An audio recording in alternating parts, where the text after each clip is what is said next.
Dnes sa budeme rozprávať o resveratrole. Čo je vlastne resveratrol? Resveratrol je najviac známy ako tá špeciálna látka, ktorá sa nachádza v červenom víne a má veľa blahodárnych účinkov na náš organizmus. Najčastejšie je táto látka známa ako veľmi účinný antioxidant. Resveratrol má množstvo zdraviu prospešných benefitov, je to účinný antioxidant, chráni naše srdce a kardiovaskulárny systém. Vedci zistili, že aktívne spomaluje starnutie, tiež má antidiabetické účinky, pôsobí proti niekoľkým typom rakoviny a chráni pokožku pred slnkom. Má protizápalové účinky. Je veľmi účinný neuroprotektor, alebo inými slovami chráni náš mozog. Transresveratrol zvyšuje hladinu testosterónu v našom organizme, čím sa stáva veľmi účinnou látkou pri budovaní svalovej hmoty. Chráni naše telo pred rôznymi vírusmi, redukuje opioidnú toleranciu. Pozrieme sa na resveratrol ako na antioxidant. Naše telo potrebuje kyslík na metabolizmus, no vedľajším produktom metabolizmu kyslíka sú voľné radikály. Voľné radikály môžu napadnúť tkanivu a tiež aj DNA.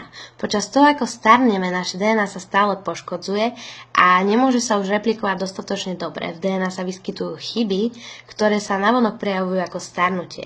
Napríklad vrásky, nemáme toľko energie alebo sily, ako keď sme boli mladší. Rôzne procesy v tele sa pozastavujú. A celý tento proces nazývame starnutie. Resveratrol chráni srdce a kardiovaskulárny systém. Zvyšuje produkciu oxidu dusnatého a je to veľmi dôležitá látka v tele, ktorá rozširuje cievy a zväčšuje prietok krvi. A prečo je to dobré? Poprvé znižuje krvný tlak, po druhé zvyšuje cirkuláciu krvi v tele a zvyšuje obsah živín, ktoré sa dostávajú do nášho tela. To znamená, že je extrémne dôležitý pre náš život. Okrem iného, resveratrol podporuje optimálnu tvorbu krvných doštičiek, čím predchádza k tvorbe krvných zrazenín. A prečo sú krvné zrazeniny zlé? Keby sa krvná zrazenina dostala do srdca, môže spôsobiť infarkt a keby sa dostala do mozgu, môže spôsobiť mŕtvicu. Takže vďaka resveratrolu znižujeme šancu na infarkt alebo mŕtvicu. Resveratrol spomaluje starnutie. Doteraz sme sa o ňom rozprávali ako účinnom antioxidantne, no tiež aktivuje skupinu proteínov, ktoré sa nedávno objavili, tzv. Sirtuiny. Sirtuiny boli dôkladne študované doktorom Davidom Sinclairom a jeho farmaceutickou spoločnosťou, ktorá sa snaží vyvinúť produkt, ktorý zastaví starnutie. A čo robia sirtuiny? Zastavujú gény, ktorých aktiváciou sa spúšťa starnutie. Keď sú tieto gény spustené, spôsobujú starnutie. A sirtuiny zablokujú aktiváciu týchto génov. Je to ako reťazová reakcia. Sirtuiny zabraňujú aktivácii týchto génov starnutia. Resveratrol aktivuje sirtuiny, takže môžu zabraňovať starnutiu. Keď resveratrol aktivuje sirtuiny, výsledok je spomaľovať starnutia. Inými slovami dokáže zastaviť starnutie. Rakovina. Pozrime sa na laboratórny výskum s myšami, ktoré mali rakovinový nádor. Resveratrol bol aplikovaný na ich pokožku a ak užívali resveratrol orálne, nezabránil rakovine, takže bolo dôležité, aby bol resveratrol aplikovaný povrchovo.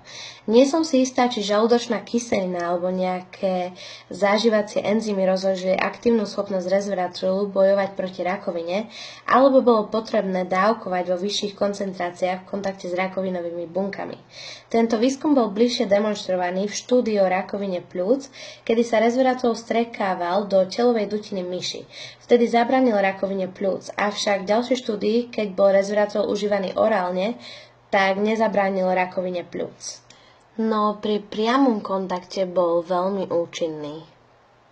Je to veľmi účinné antidiabetikum. Resveratrol znižuje hladinu cukru v krvi, zvlášť po jedle, k tomu znižuje výskyt symptómov, ktoré sú pre diabetikov veľmi časté, ako napríklad polydipsia, čo je pocit neustáleho smedu, človek je neustále smedný, alebo polyfézia, čo je pocit neustáleho hľadu, alebo človek je vždy hladný.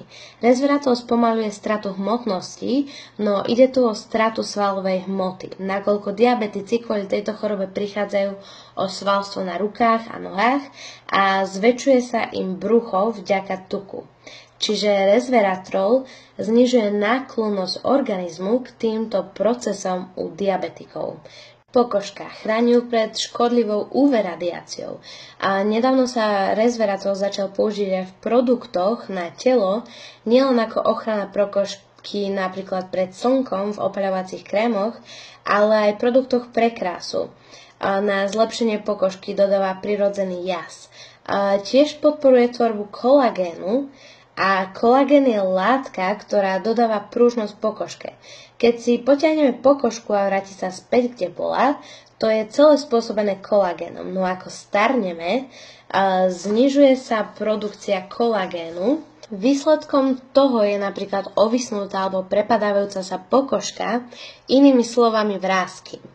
Je to neuroprotektor a chráni náš mozog, o tom sme sa už rozprávali, no redukuje produkciu beta-amyloidov. To sú malé látky, ktoré sa kumulujú v mozgu a spôsobujú napríklad Alzheimera. Takže užívanie resveratrolu redukuje produkciu beta-amyloidov a tým nás chráni pred Alzheimerom, straty pamäti a inými neurologickými poruchami. Testosterón zvyšuje hladinu testosterónu. Transresveratrol zvyšuje túto hladinu a bol zaradený ako doplnok pre športovcov na pomoc pri budovaní svalovej hmoty. Poďme teda ďalej. Máme tu antivírusové výhody.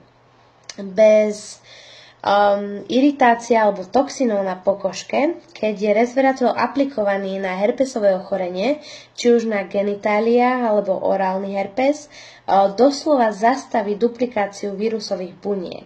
A tiež je preukázané, že funguje proti HIV vírusu a znižuje jeho výskyt v tele. Tiež zastavuje chrípku, kiahne a iné vírusové ochorenia. A ďalej sa poďme rozprávať o redukcii opioidnej tolerancie. Toto je celkom zaujímavá implikácia, keď je resveratrol vstreknutý do miechy a vtedy subjekt redukuje opioidnú toleranciu. Opioidy sú napríklad heroín, morfín, sú to látky, ktoré pôsobia na opioidné receptory v mozgu a spôsobujú pocit potešenia. Vtedy sa vylučuje dopamín. Po dlhšom vystavení týmto drogám tolerancia sa pozastaví a prídu vedľajšie účinky, ako je bolesť, ktorá je naozaj veľmi neznesiteľná. Keď je resveratrol vstreknutý do miechy, zniží sa táto tolerancia. No a tuto máme. Je tu resveratrol, je to zaujímavá látka s mnohými výhodami pre naše zdravie. Často táto látka účinkuje na každého inak, a o užívaní sa treba poradiť s lekárom.